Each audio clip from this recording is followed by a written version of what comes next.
Okay, what we're going to do for this exercise is we're going to actually lay out a bunch of different images on one sort of document. And what I like to do this for is sort of maybe I'm sort of putting together a exhibition in physical space. Maybe I'm also sort of doing this for an Instagram post. Maybe I am just wanting to sort of see how a bunch of images work together. And the way we're going to actually do this is we're going to export out of Lightroom a series of images. We're going to make a Photoshop document that will be a sort of fixed size. And then we're going to actually just drag and drop those files into Photoshop, and it's going to sort of make this really great thing. So I've got all of these images that I want to use already pre-selected.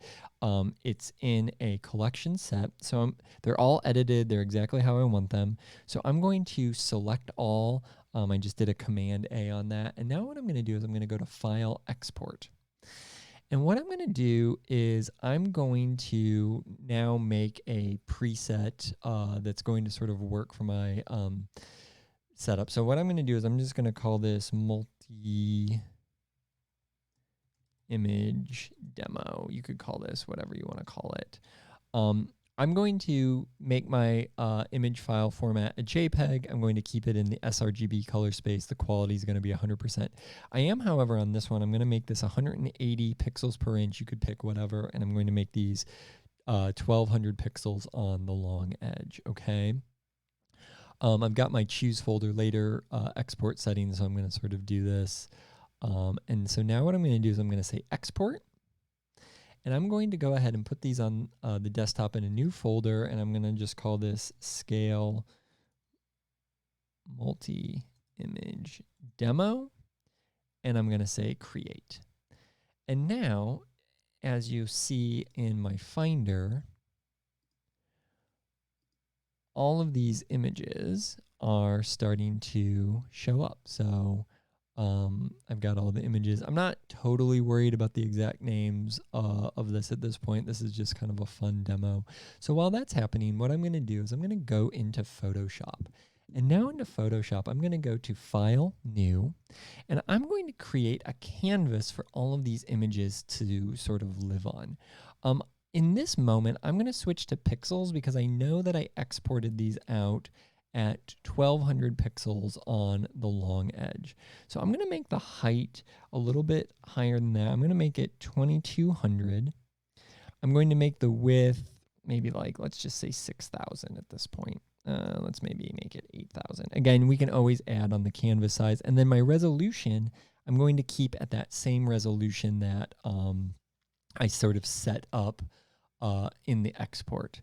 I'm now going to make sure that these are in a sRGB color space because that's the color space that I exported them out. So I'm going to set this document out at sRGB.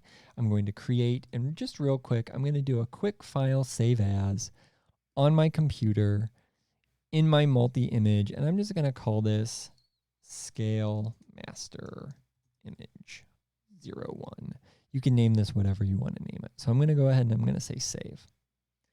Now what I'm going to do is I'm going to use the Finder for this, and now I've got all of these JPEGs for all of the images that I want to use. And instead of saying File, Open, and dragging them in, I'm going to do something really fun that's actually going to sort of keep these in, like, they're technically going to be smart objects, but watch this. I'm going to go ahead and I'm going to drag this in. And now, boom. Do you see how it shows the file name in the Layers palette here? I'm just going to go ahead and I'm just going to start putting all of these in. Now, what you want to make sure that you do on this is that you want to make sure that as you sort of go to the Finder, your folder, wherever you've got this, I could sort of tuck this over here. You want to make sure you hit Enter to sort of drop these in. You can also do a shift where you grab a bunch of them, and now I could sort of hit Enter. The next one comes in, I can hit Enter. The next one comes in, I can hit enter. The next one comes in, I can hit enter. The next one comes in, I can hit enter. The next one comes in, I can hit enter. And then this one, since it's a duplicate, I'm going to sort of delete that. Now, what you can also do here is I can use the free transform tool, so Command T, and I can press and hold Shift to keep that resized. And I don't really want to make these bigger per se, but I could sort of make them smaller. I could start lining them up in an interesting way. I'm going to resize this one maybe. I'm maybe going to bring this one in and snap that to that one. Command T. And what's cool about this, as long as I have the auto select layer set up, I can actually go in and I can now just move each layer, move each image. I could turn that layer off if I don't want to use that one. I could come back here to be like, oh, you know, there's another image that I want here, so I can bring that in. Maybe I'm going to bring that up here. And then this allows me to sort of lay out multiple images at a time. I'm going to go ahead and say save. And you'll sort of see that I can have all of these images ready to go in a multi-image layout that I could sort of mock up an exhibition, think about a scrolling Instagram post, think about sort of my order before I make prints, and save, and you've got a file ready to go. All right.